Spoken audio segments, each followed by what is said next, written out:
Hello. Hey, one of the things that we do around here is we try to make sure that we're up on the different training videos that are happening. We've checked out as many different educational tools as we can, and we are going to be looking at some videos from the Mekong Club.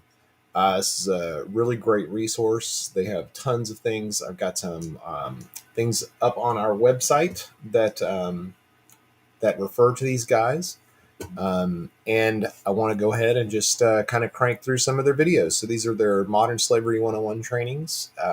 They're talking about introduction or how modern slavery impacts different industries. And there's a few different ones here. We're going to do financial services, hospitality, and supply chains.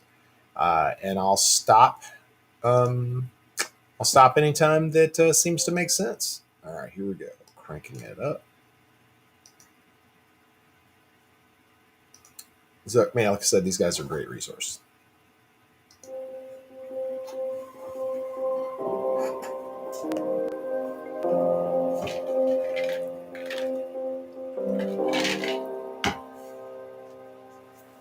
When most people think about human trafficking, they think about forced prostitution, for good reason.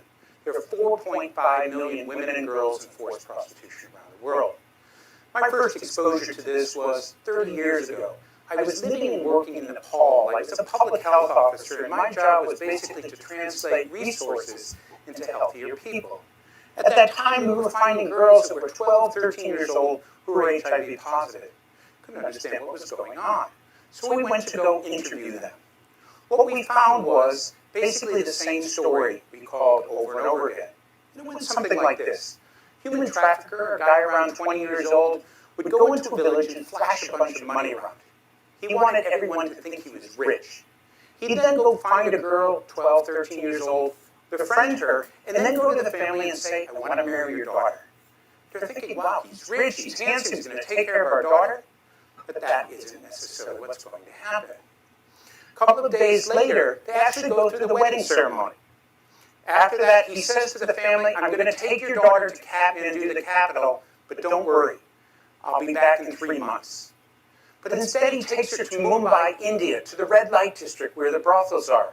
He puts her in a room and he says, honey, stay here. I'll be back in a couple of hours. She's like, no. When I came in, I saw these people. Who are they? Why are they dressed that? No, it's okay. You just stay here. He then goes to the madam to get the $500 for having sold her to the brothel. He has the gold from the wedding, and he hands the wedding pictures over. He then returns to Nepal to do this again and again, maybe 40, 50 times in a year. The madam then goes into the room where the girl is and says, guess what? Your husband just sold you to me, and you're going to be with between 10 and 15 guys a day, every day. You can imagine her shock. No, my husband loves me. No, this is what happened.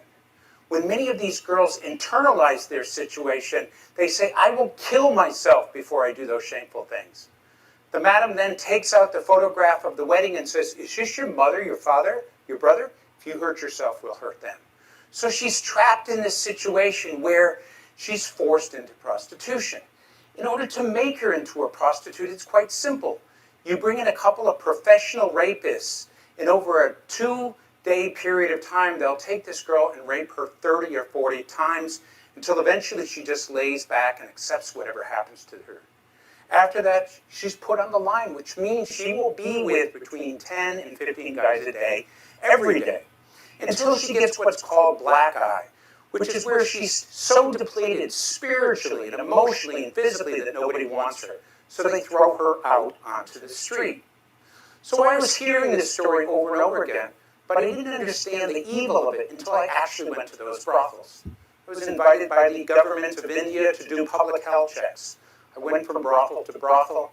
I had a policeman with me the entire time that I was there.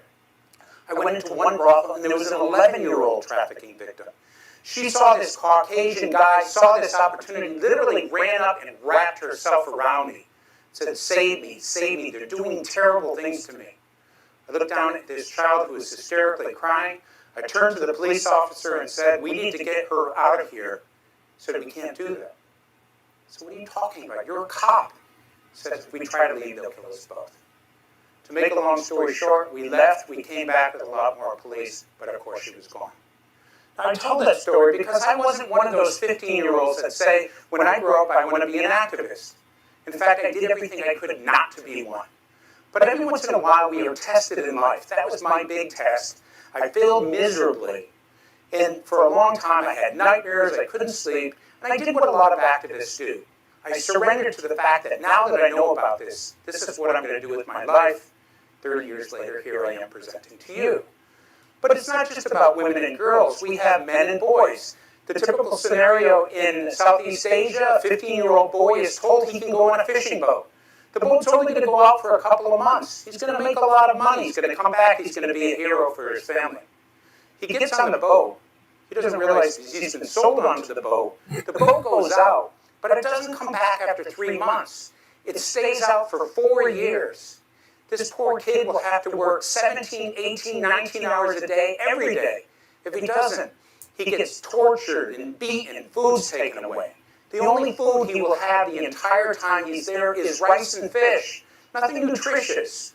He will be given drugs that stimulate his body. If he gets injured, if he gets sick, they throw him off the side of the boat. At the end of the 4 years, the boat comes back, he goes to the captain and says, "Give me something." Captain says, "Go away. You're illegally in our country." Guy says, "I'll tell the police." Captain says, "Go ahead. We own the police." I'll give you one more example. I lived and worked in Bangladesh for 5 years. During the time that I was there, we had infants, 2-year-olds, who were trafficked from Bangladesh to the Middle East. Now, those of you who have parents know that a 2-year-old doesn't have the manual dexterity or the concentration to do repetitive work. What do you do with a 2-year-old? You put them on the back of a camel. Why? Because if you put a 2-year-old on the back of the camel, they kick and scream. What does the camel do? It runs. So they raise camels, and they bet on them, and they use infants because they are light. By the time the child is 5 years old, assuming they live to that age, because many of them fall and get trampled, he's beginning to gain weight. He's slowing the camel down, so they take this kid and throw him out into the real world to fend for himself. So at a time when most 5-year-olds are beginning their life, you have a 5-year-old boy by himself in a situation where, for the most part, he has to fend for himself. All of these things that we're talking about fall into the category of what we call human trafficking. Now let's talk about human trafficking for a moment. Human trafficking was the terminology that was used because in the early days we had a situation where a person was going from one country to another as examples of what this phenomena was. And so they said we needed a rubric that showed movement. So like drug trafficking, where drugs are taken from one place to another, or arms trafficking, taking from one place to another, human trafficking was the terminology. But over time, what people realized was a situation where, wait a minute, does it matter if a person goes from one country to another, or from one city within a country to another, or from one side of the street to another? Isn't it more of a relevance that if a person doesn't get paid, if they can't leave, if there's violence and threats, shouldn't we focus on the exploitation? So over time, what happened is human trafficking was switched over to slavery. But then people said, well, wait a minute, slavery happened a long time ago. So they put the word modern next to it. So human trafficking is the means to which a person gets into the outcome, which is modern slavery, and we're hearing about that all over the world. So, okay, so we have slaves in the world. Some people might ask the question, well, we may have some in Africa, Latin America. There's got to be a few thousand of them. Actually, there's a lot more than that. There's over 40 million people in modern slavery. In fact, there are more slaves today than any other time in history. More slaves today than any other time in history. 62% of them are here in Asia, basically for two reasons. There's a lot of Asians. China, 1.37 billion people. India, 1.27 billion people. Then you have Pakistan, Japan, Philippines, Indonesia, all have large populations. Second, you have remnants of feudal systems that have never been completely dismantled all across Asia. You go to Beijing, very well-running modern city, go 20 kilometers outside, and what you will find are these feudal systems that exist that exploit people that have been there for almost ever. When it comes to the 40 million, we have it broken down into a couple of subsets. About 38% of them is forced marriage. This is where people are forced to enter into a marriage to work. and 62% of them would be in forced labor. And then when you break that down again, you find that 19% of them would be in forced prostitution, 64% in more traditional fishing boats, agriculture type situations. Okay. I got to tell you, I don't see how anybody could be watching this and not seeing that there are enormous problems everywhere. Uh, I mean, the fact that he's just ripping these things, one by one, is just outrageous. And you start looking at these things, and even if you don't think the number 40 million is right, let's say it's less than 40 million, 4 million, for example. I mean, how many people is too many? Ask yourself that question. Figure out what you think that is. And also, if you've noticed, I mean, nothing he's talking about is like you see in a movie where somebody's stolen out of a parking lot, or this is happening to, little kids here in America. This is stuff that's happening out in the quote rest of the world, and it's happening here too. Um, but just hear him out, because we're talking about the entire way that the world is structured and where products come from. So I have a feeling this is going to get uglier before it gets any better. And so we're able to now count and look at the numbers of people who are in these circumstances, and that gives us a general sense of what the problem is. Another thing that's really interesting about this is the fact that with all of the variations on human trafficking, in some cases you have things that are more labor-related, like fishing boats and sweatshops, and others that have less of a labor and emphasis, forced marriage or begging. Or you have a situation where an individual, like a domestic helper, is by themselves, or you have people in a situation where they're working in a sweatshop with many other people. Because of this variation, it's very difficult to come up with interventions in order to address modern slavery.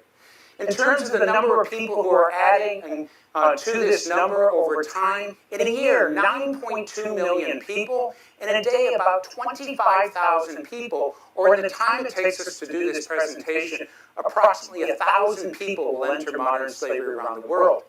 The last statistic that always gets me is that there's a new slave every 4 seconds.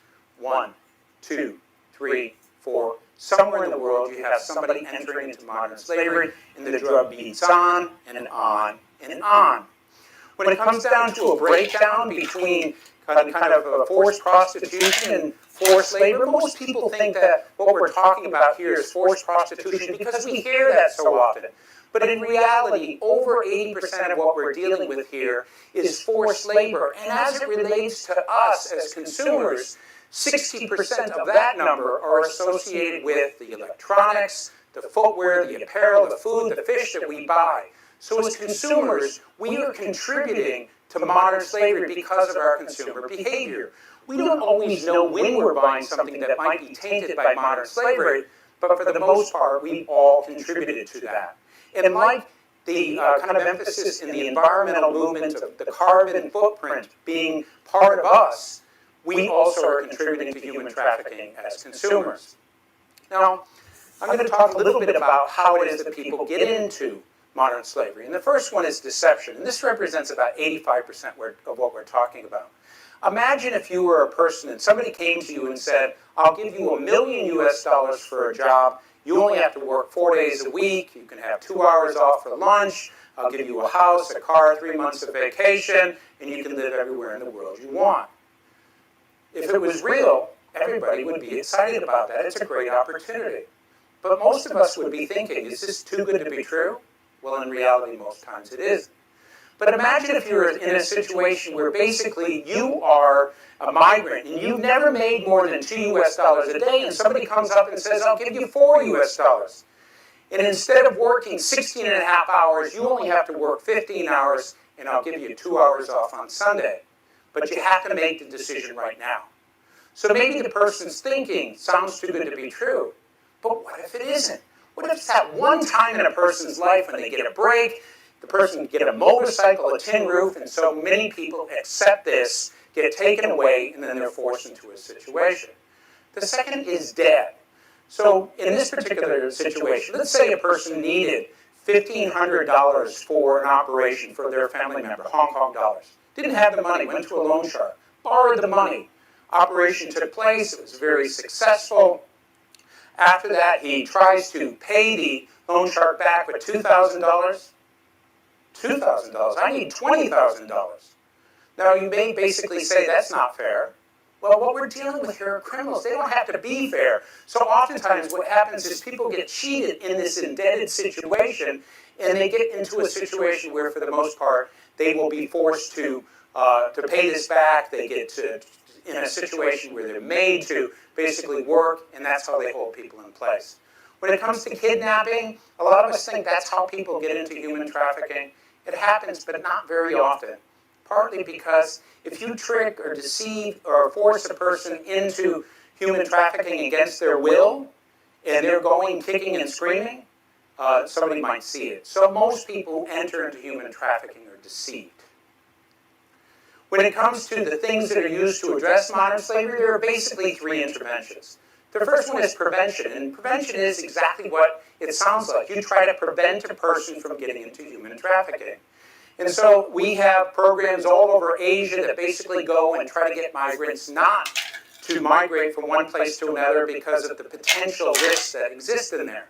But the problem with this approach is that most migrants who have been trafficked, who come back, lie about their experience. So it's very difficult to find somebody who's saying, yes, I did this, it got bad for me, and so as a result of that, a lot of people don't take the advice and guidance. The second is using legal systems to go after bad guys. The trouble with this is that human trafficking isn't one.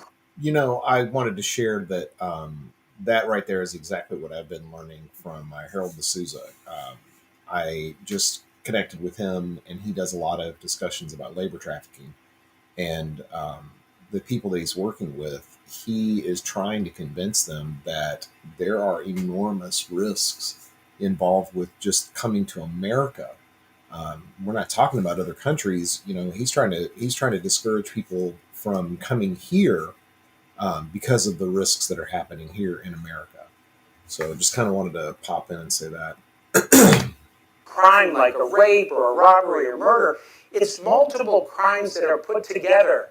And there's almost formulas that have to be used to determine whether or not a person is a trafficking victim or not. And so it's very confusing for law enforcement. And so a lot of law enforcement people don't feel it's really their job to go after forced labor type situations. The last situation is protection. And in this, you basically have a person who has been trafficked, and afterwards, somebody comes and takes them to a shelter, somebody helps them out, somebody gives them the skills and the means to be able to move on with their life. All of these different interventions are used by the counter-trafficking world to address the issue. Now, when it comes to who's supposed to be addressing these problems, it's supposed to be governments. But a lot of governments don't like this topic. It's embarrassing for the government of Hong Kong or for Thailand or Cambodia or Indonesia to have slaves. Many of them do things, but not nearly the number of things that they need to do in order to make a difference. Did he just say, well, I know he did, that governments don't like talking about this as if it embarrasses them, so they're not going to do anything to fix it? I mean, think about what he just said. I mean, this guy's no moron. He knows what's really going on, and this is exactly what's happening. I mean, he also just kind of casually tossed out that um, people that are the police don't even like to deal with forced labor. So, I mean, what are we talking about here? A situation where local police and federal authorities don't want to deal with this problem. I mean, literally, that's what he's saying. They don't want to do anything about it. So, does that mean they actively ignore this? You tell me.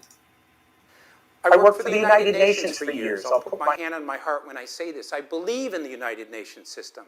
But I spent a lot of time in five-star hotels, eating really good food, basically talking about poverty. There was a real disconnect between what we were supposed to do and what we were actually doing.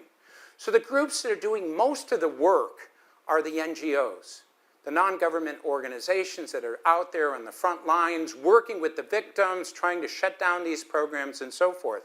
So if we stop and look at the statistics, 81% of what we're talking about is forced labor, and 60% of that is associated with supply chains. This is where our food comes from. This is where basically we get our electronics and so forth. Another group that has to be involved in this is the private sector. But if you think governments don't like this topic, the private sector hates it because they're often on the receiving end of somebody pointing a finger and saying, it's because of your greed that you would actually use slavery in order to get shareholder profits. And in reality, this is not the case. Private sector would never do that. But consumers believe that, and that's a big problem for the private sector. So what I'm going to do now is I'm going to show you the report card for the number of people who basically have been helped last year out of modern slavery. There's 40 million people. How many of them got out last year with all of the NGOs and governments and public sector activities taking place? This isn't going to be good. Then I'm going to show you out of 500,000 criminals, how many criminals basically went to jail. Think about what a good number would be. And here are the results. Last year, out of 40 million people, only 100,000 people were helped. That's 0.2% of the victims, not even 1%. Out of 500,000 criminals, you had a situation where only about 8,000 of them were put in jail, 0.8%. When you look at those statistics, you might ask the question, does the counter-trafficking world not care? Are they lazy? Are they not doing what they're supposed to do? Well, that's not the issue. The issue is this. The profits generated from modern slavery are estimated to be 150 billion US dollars a year. The amount of money that's used to fight it is about 350 million, or 0.23% of the profits. To put this into perspective, in the United States, we eat a lot of potato chips. $6 billion worth of potato chips a year. It takes 21 days of potato chip eating in the United States to come up with the amount of money that's used globally to address modern slavery. So the profits are this big, the amount of money to fight it is this big. You can see what it is that we're up against. Another thing is the scale. There's only about 15,000 do-gooder types that work for the NGOs and the governments that work on this full time compared to 500,000 greed incentivized criminals. You know, I just sat in a meeting last, I guess a couple of weeks ago with the Houston area anti-trafficking group, and the lady that is running the group, and she's fantastic. She was describing one of the problems we're having right now is that, well, the people that have been in this fight are finding other things to do with their lives. It's been very difficult and it's not financially rewarding. So people are just leaving.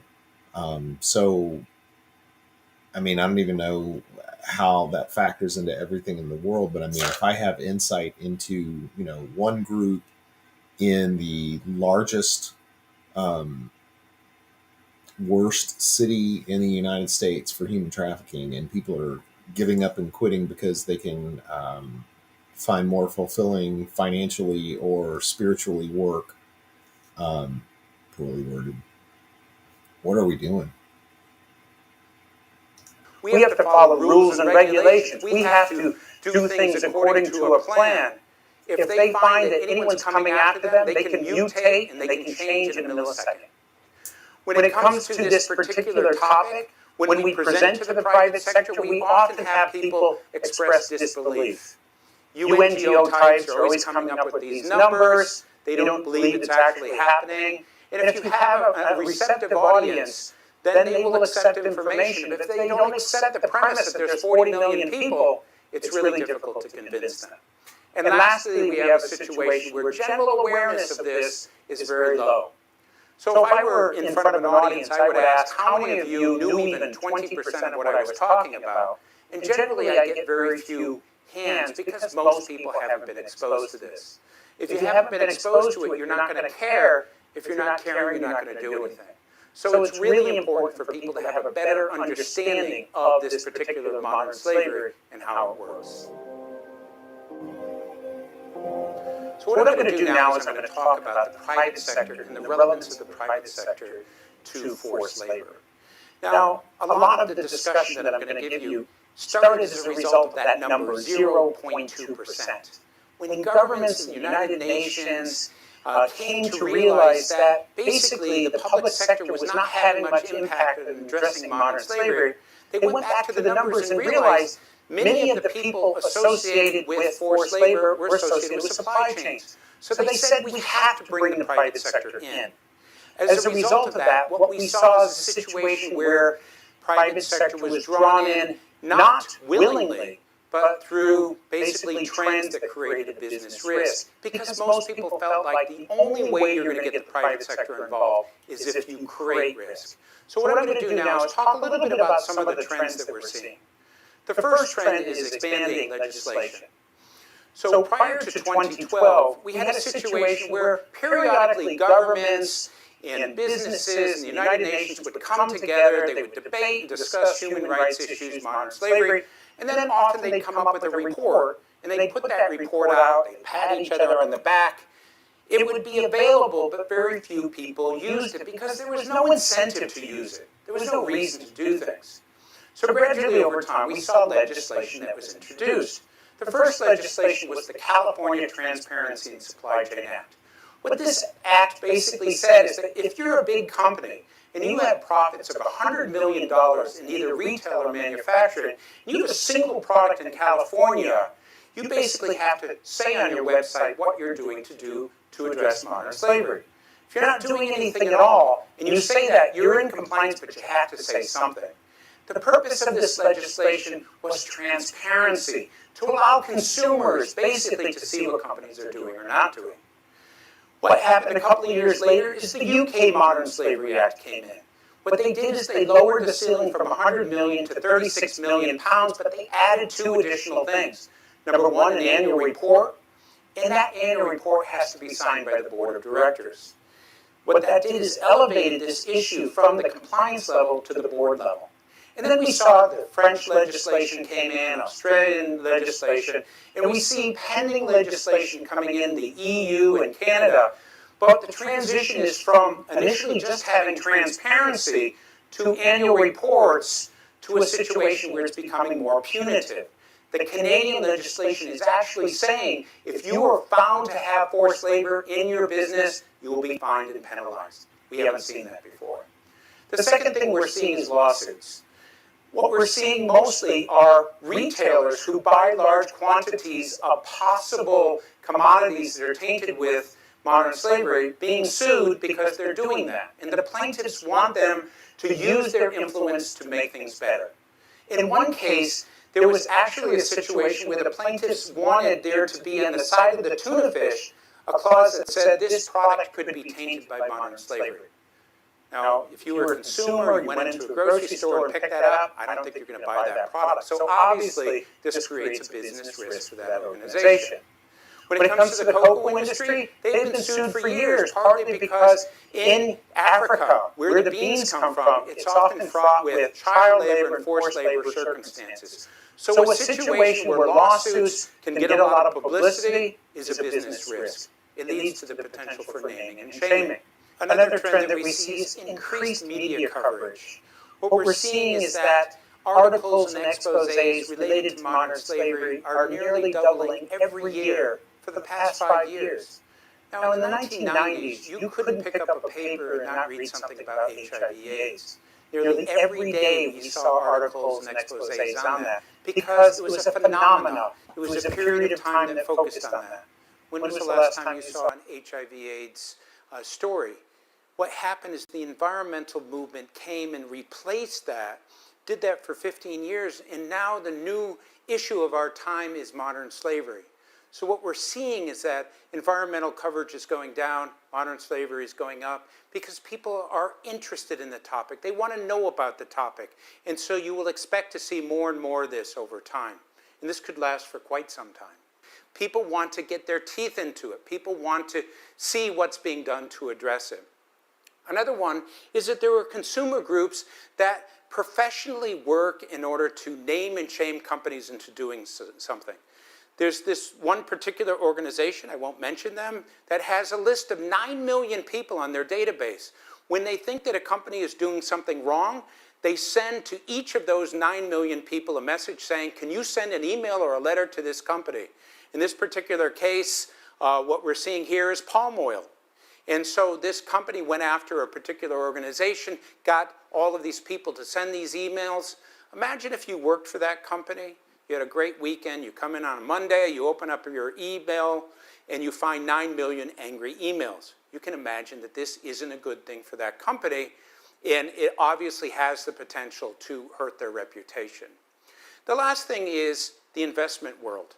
So for a long time, investment companies didn't care much about the world. And then there was a lot of emphasis on the environment and a lot of emphasis on our companies fair to their employees and so forth. And so what was called ESG was set up. E is environmental, G is governance, S is social. The E and the G are fairly well established in that they have metrics to address this. But the S side never really had that much in the way of metrics. And so what are happening now is you're finding that teachers' unions are beginning to ask the question, how do we know that our retirement fund isn't supporting modern slavery? So what we're beginning to see is an emphasis on companies asking the questions, how do we ensure that if we are investing in a particular manufacturer, that there isn't a problem? And so the SDGs, the Sustainability Development Goals that are used to measure kind of the impactor things, and the ESG are coming together, and there's an emphasis on trying to measure investments to ensure that there isn't any tainting associated with it in modern slavery. And the reason for this is simple. There's a large number of people who are millennials now who really do care about the world. In fact, 84% of the millennials say that they value the investments that they have. In addition to that, the millennials in the next decade are going to be overseeing over $30 trillion in investment. And so as they move into this space, bringing their morals and their ethics into it, you're going to see more of an emphasis on this. So all of these things that we're talking about here have created an incentive for governments to get the private sector to be involved in addressing modern slavery. And this trend has kind of transcended the banking world, the retail world, the manufacturing world, the hospitality world. Modern slavery affects financial service providers in so many different ways. From looking at customer risk, industry risk, ESG and ethical investments, all the way through to understanding banks' own procurement supply chains. However, the number one issue, the key driver of all modern slavery activity, is profit. Modern slavery is estimated to generate $150 billion every single year in profit. That's $4,800 every single second made from the exploitation of men, women, and children around the world. Now, conversations about money laundering and strategies in your AML policies will often focus primarily on drug trafficking. It is the largest global crime, standing at around $300 billion a year. However, human trafficking is the second most profitable crime in the world today. Yet this crime tends to go undetected, underreported, and very much misunderstood by financial service providers. Around a quarter of all modern slavery victims are found within the commercial sex world. The remaining 75% are found within global supply chains. So these are the people that are making the food that we eat, the clothes that we wear, the electronics that we use every single day. Virtually no industry is immune from this issue, and every single country in the world is somehow affected. Now, the reason that criminals are able to make so much money from this crime is due to the fact that once they get someone under their control, they're able to exploit that person over and over and over again. It's a relatively high reward and relatively low risk crime. Now, these criminals are interacting with legitimate financial institutions every single day. They're using banks to make remittances. They're setting up fake businesses to launder funds. In some cases, they're even bringing victims to banks to open up bank accounts specifically for the purpose of using these accounts to launder the proceeds of modern slavery. Now, there is emerging legislation in this space, and this legislation is looking to target the banks directly. The End Banking for Human Traffickers Act in the United States is designed to close all bank accounts that are associated with any kind of modern slavery or human trafficking situation. Not only that, this act is going to look to penalise companies and individuals within those companies who have opened and maintained those bank accounts, whether they knew about the nefarious activity or not. Other pieces of legislation that affect banks include the UK and Australian Modern Slavery Acts. Now, these acts require organisations to publish a publicly available yearly statement that outlines exactly what they're doing to combat modern slavery in their operations. Customers are looking at these, they're reading these, and they're making judgments on organisations based on what they're doing to combat this crime. Failure to comply with such legislation can have completely devastating impacts on business. Banks are starting to see fines and penalties being levied against them for failing to comply with this legislation. Now imagine the immense reputational risk that's involved with being associated with a crime so horrendous as human trafficking and modern-day slavery. Not to mention the naming and shaming that goes hand in hand with that in the media. And as a result, customers are moving their money out of the banks, you're losing investments, and there's a potential long-term impact on profitability. There are a number of steps that banks can take to address this issue better, and the Mekong Club supports with all of these elements of anti-slavery strategy. These cover training and awareness, typologies and indicators, risk profiling, screening, detecting and reporting, as well as engagement with multi-stakeholder initiatives. Training and awareness is absolutely fundamental to any organisation's anti-slavery strategy. Your key decision makers at the top of the business need to understand exactly why their decisions are important. They need to understand the fact that their decisions can positively or negatively impact the lives of millions of people in the world. And then you've got your frontline staff, your relationship managers, your branch staff. They need to be trained on how to spot the physical red flags of suspicious behaviour that could potentially save a life. And then furthermore, you have special departments within all banks that have responsibilities related to this issue that require specialist training. So think about your ESG investment team, your financial crime compliance team, transactions monitoring teams. Do they fully understand what they're looking for? Do they know how to identify potentially suspicious activity? And do they know how to escalate it? So again, lives can be saved. Typologies and indicators are absolutely crucial in identifying and furthering our understanding of modern slavery risk within finance. Banks need to understand who these criminals are.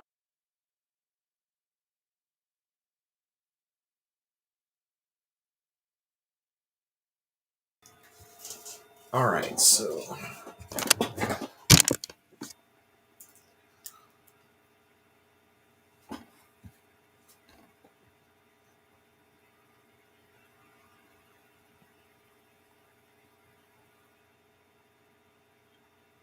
all right, I don't know what an MMF, Modern Monetary Fund? No, that can't be right. Let's let them tell us what they are. Where have they come from? Which industries are they operating in? And then very crucially, exactly how are they interacting with financial services today? Banks can share anonymised case studies, law enforcement can share typologies. Together we can build a more collective understanding of how these criminal gangs are operating and as a result, stop them from succeeding. With regards to typologies, it's really, really important to take into account the industry and country level context. In the UK, a typology we might use would be looking at a high-risk business type like a nail salon. Say this nail salon is making transactions at 2, 3 o'clock in the morning. Very unusual in the UK. Nobody's getting a manicure at night time in the UK. This could indicate potentially suspicious activity going on outside of the expected nature of that business. Now, this typology might work in London. However, if you try to take that typology and apply it to certain cities in Asia, it simply won't work. It's not particularly unusual to get a manicure at 1 o'clock in the morning in some places. So you can see the need for dedicated typologies for particular regions, countries, industries that can be disseminated and understood and contributed to by all financial institutions. Understanding where the risk actually lies in your client book is really, really important in order to craft an appropriate response. There are a number of data sources out there that look at modern slavery risk. So, for example, the Global Slavery Index covers prevalence risk by country. It can tell you how many people are estimated to be in modern slavery in any given location for that year. The US Department of Labor publishes a list of goods and services that it knows to be tainted by child and forced labor.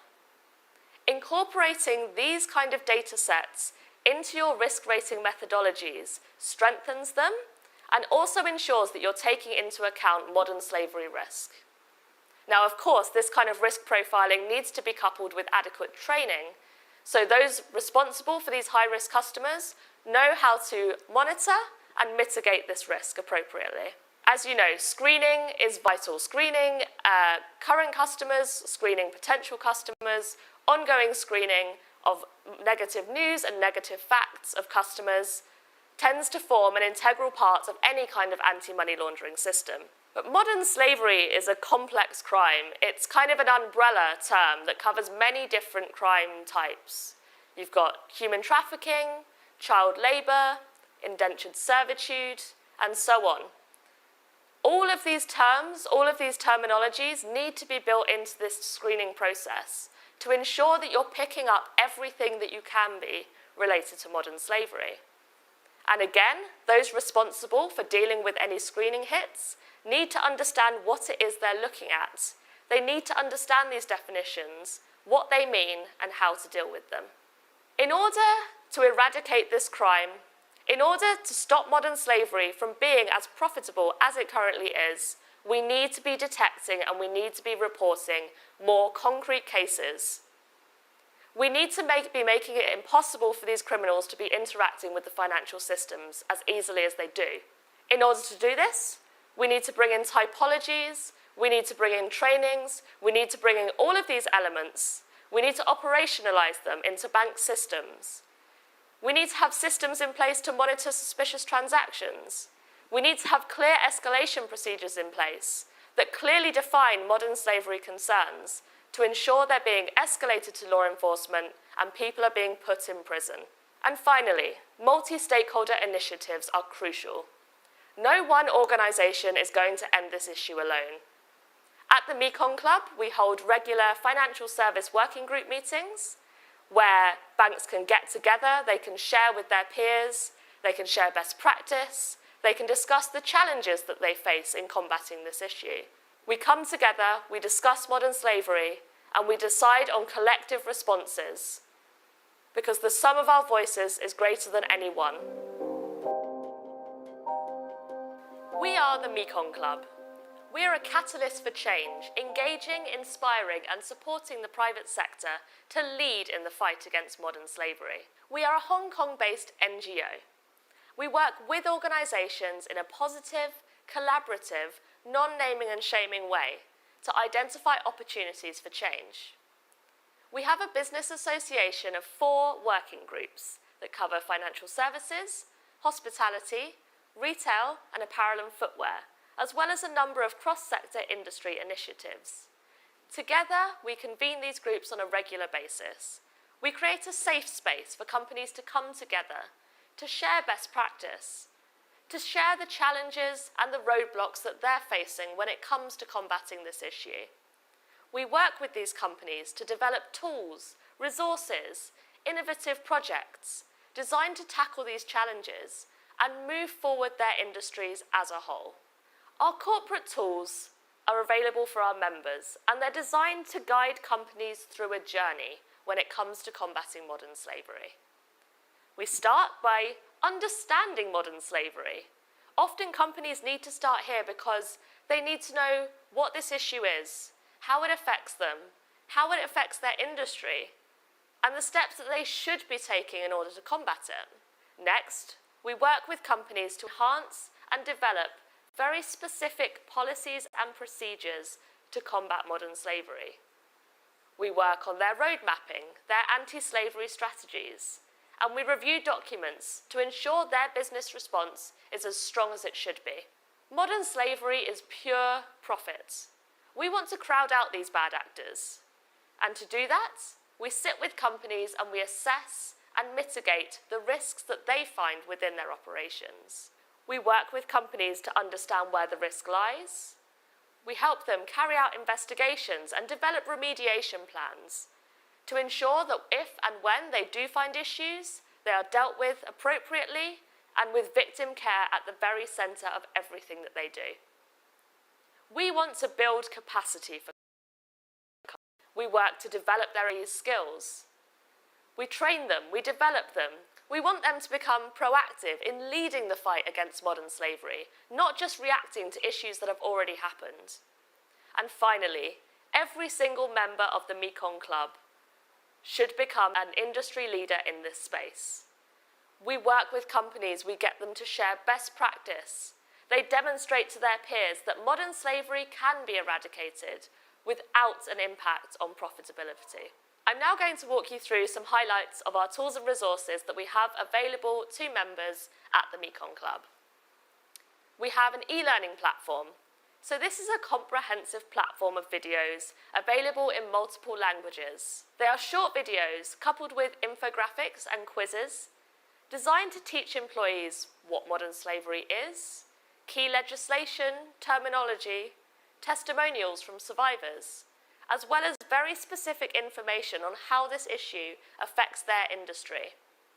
These videos are available in multiple languages. They're being used by companies in countries across the world, and also companies are able to use these videos to help educate their suppliers. We have developed a knowledge hub.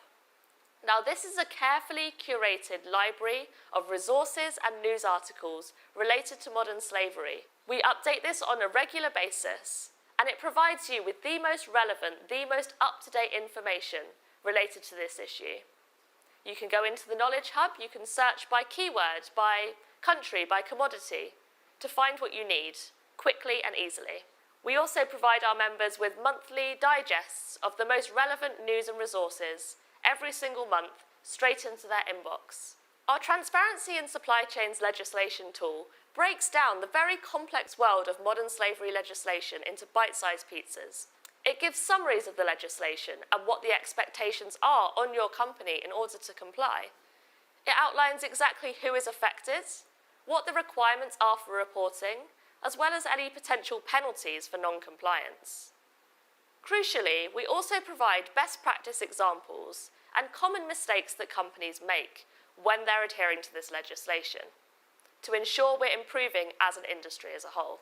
Our remediation toolkit has been developed to prepare companies. Chances are you are going to find risk or issues within your operations related to modern slavery.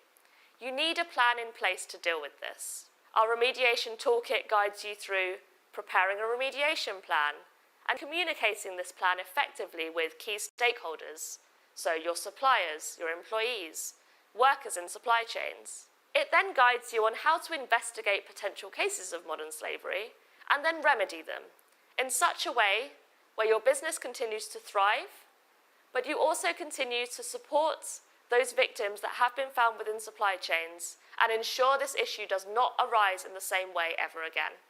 At Mekong Club, we are passionate about generating thought leadership, about furthering the anti-slavery conversation between ourselves, our peers, and other organisations. We take our projects and we assess them on a regular basis. We report on what works, what doesn't work, where we think anti-slavery strategy is going in the future. All of our thought leadership and our research pieces are available online. Increasingly, asset managers and investors are starting to care about this issue. ESG investment is designed to measure whether or not a company or investment can be considered to be ethical.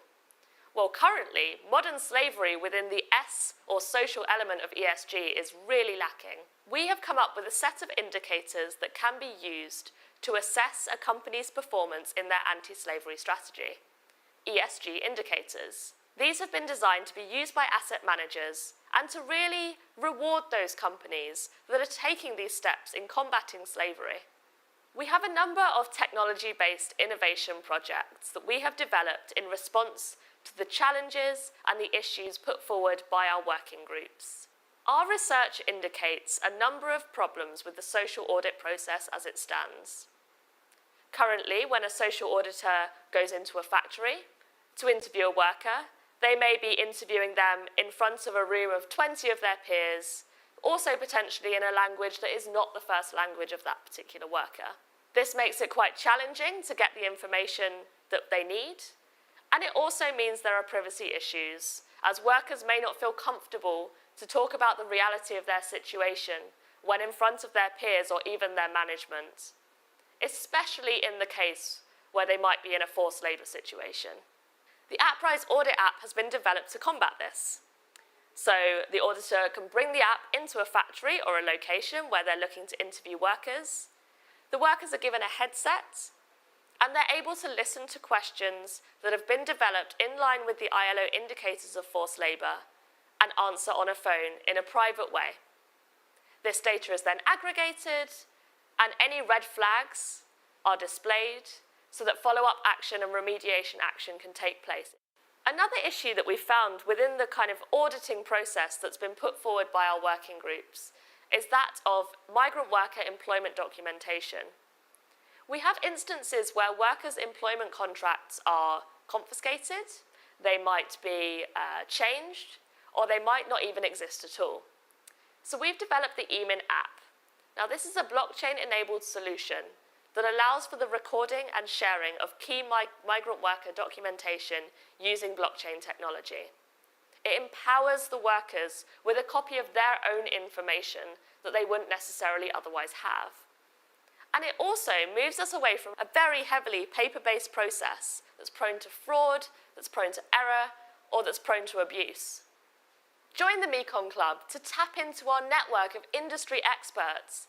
We can come to your offices, we can educate your staff on these issues, we can talk with your senior leadership and explain to them just how important their decisions are. We can review your policies, procedures, your anti-slavery strategies, and you will join a network of individuals that are experts in this field. We learn from each other, we share best practice, we share examples, and we learn and grow together. The Mekong Club is dedicated to uniting and inspiring the private sector in the fight against modern slavery. Join us, join our network, sign up your company to our working groups. Together, we can end modern slavery. I'd like to conclude with a story. This story will put into perspective kind of my feelings about what is modern slavery and what needs to be done to address it. So years ago when I was living and working in Nepal, I desperately wanted to do something to help, so I decided I was going to write a book. As part of this book writing process, I went from shelter to interview the women and the girls in order to get the information that I needed. I went to one shelter and there was a girl named Gita, and every time I approached her, she said, no, I don't want to talk to you. But she sat and listened to all of the other kind of discussions that I had. When I finished up there, I stood up and I was walking towards the door, and Gita comes running up and says, I changed my mind. You can have my story. I was thrilled. Gita sat on one side of the table, the rest of us sat on the other side of the table. In over a 3-hour period, she told the worst story I had ever heard related to modern slavery. It was filled with rape and torture and disease and betrayal. She said she was raped 7,000 times and that she was dying of AIDS. At the end of this story, I honestly didn't know what to say. I paused. Finally, I turned to her and I said, wow, Gita, you must be so angry at those human traffickers for the horrific things they did to you. She paused and paused. Then she said, no, I'm angry at you and you and you. She pointed at us. She said, where were you? Said that every single day she woke up praying for somebody to come and help her. Nobody came. She said she went to school till she was 12. She knew that everything around her was right out in the open. Nobody was doing anything about it. She said she wasn't angry at the traffickers. She said, they're just bad people being bad people. She said she was angry at the good people, at society, for not caring enough to allow a young girl to be commercially raped 7,000 times. Now, I tell this story because Gita inherently understood that in order to address this issue, it's not going to be a small number of people. The issue and the problem is too big, and we need everyone to come together.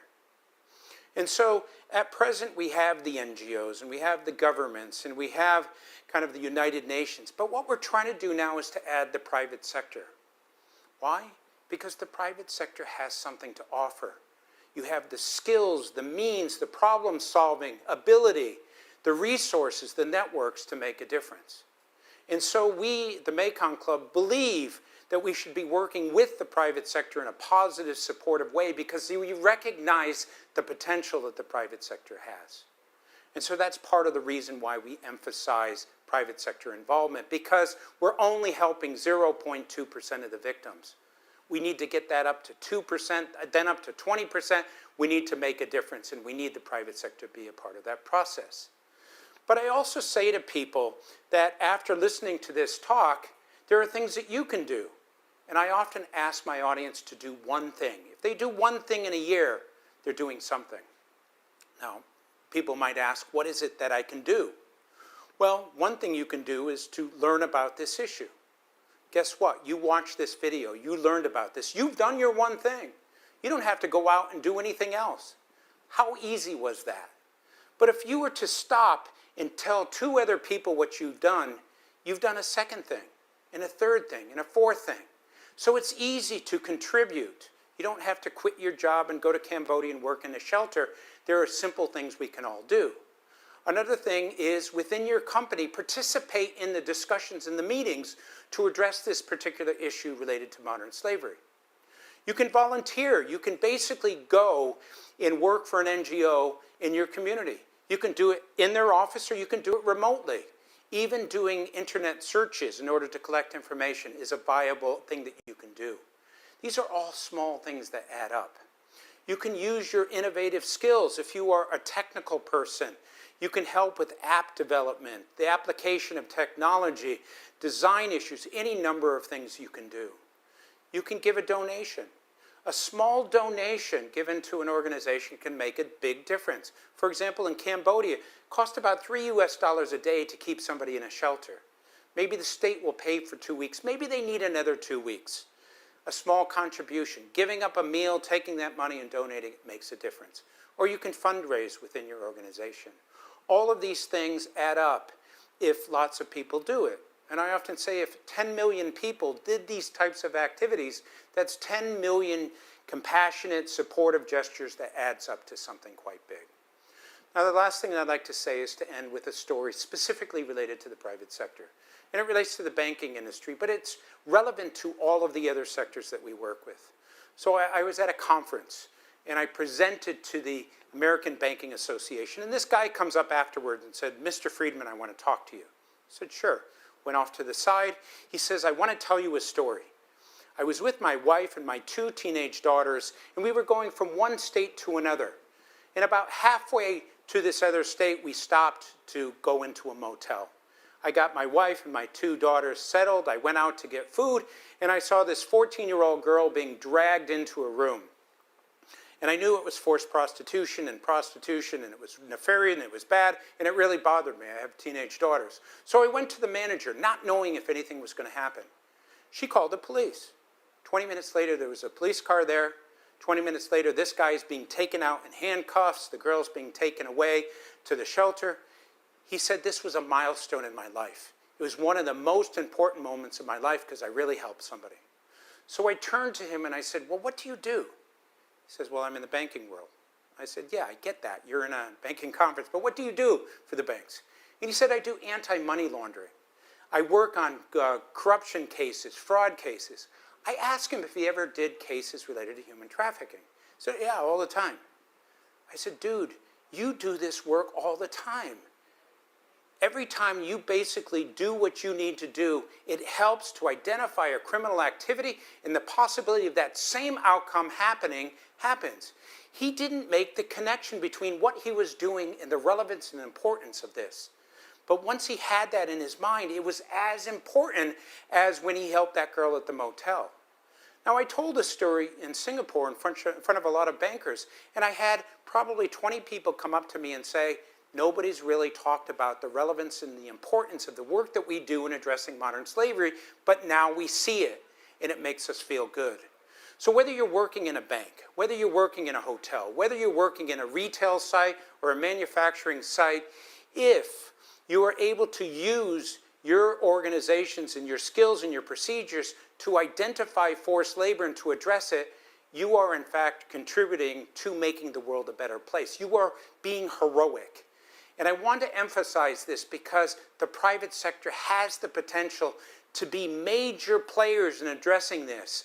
And you can still make a profit, you can still do your work, you can still sell your products, but at the same time, you can ensure that people aren't being exploited in the workplace. And that's the importance of why we need to get in front of the private sector to help them to understand this issue so that they can address these things when they find it.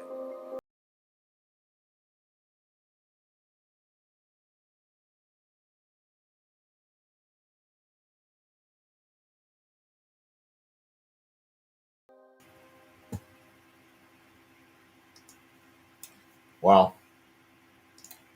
Um, that was a little longer than I thought it was going to be, but it was definitely thorough. Um, wow. So you can see that there are changes that are happening slowly. But I think if there's one thing that I am taking away from this is that this problem is not getting any better. It's just not. And one of the biggest problems that we have, the biggest challenge that we have, is raising awareness of this. I mean, even the last story that he was telling us, there's a guy who's working in anti-trafficking, anti-money laundering, and he hadn't even put it together that his work was making a difference until he saw it, right in front of him. So I'm I'm probably guilty of not making that perfectly clear to people, the differences that we're making at PBJ Learning and Radical Empathy. I'm expecting that people can connect those dots. So I think I have some work to do on trying to refine my message so that people understand the difference that we're already making, the differences that we continue to make. But yeah, it was really good to watch this. Um, it's good to see that things are changing. We're starting to see different types of legislation. We're definitely starting to see some people, um, get bit for their poor practices. One of the things that, and this will be the last thing I'll say before I close. One of the things I really liked about the young lady that was describing how Mekong Club works is that they aren't here to shame people. They're there. They exist to coach people, and that really is very important because what you're doing is you're asking people to essentially, um, lay bare the way that they do business, and they need to be able to feel comfortable that they're going to be working with someone that's actually trying to help solve this problem instead of try to prosecute the crap out of them. It's very similar to what happens to people that are actually um, trying to trying to make a difference on a very very small level. You have to get someone to trust you that you're not here to arrest them. I mean, like we're talking about, actual victims, and they get arrested and they get criminalized and turned into, a criminal when really they're the victims. And so if you went at every single ginormous company and all you did was hit them with a bunch of fines, how are you actually going to make a difference? All you're doing is you're just making everything punitive. So there's a point that seems like it's important to have a safe place and a safe organization. So maybe Mekong Club has something really going on, as long as they can convince people that they or convince organizations that they're not here to be punitive. Anyway, thumbs up to Mekong Club. Thumbs up to this video. Really do appreciate the work that they're doing and hope that we can continue to make a difference along with them. I am trying to see if I can get them to use our online course as a tool for their groups, and we'll see, how that goes. I believe in what they're doing. Okay, well, hey, thanks for being part of this. Thanks for making a difference, and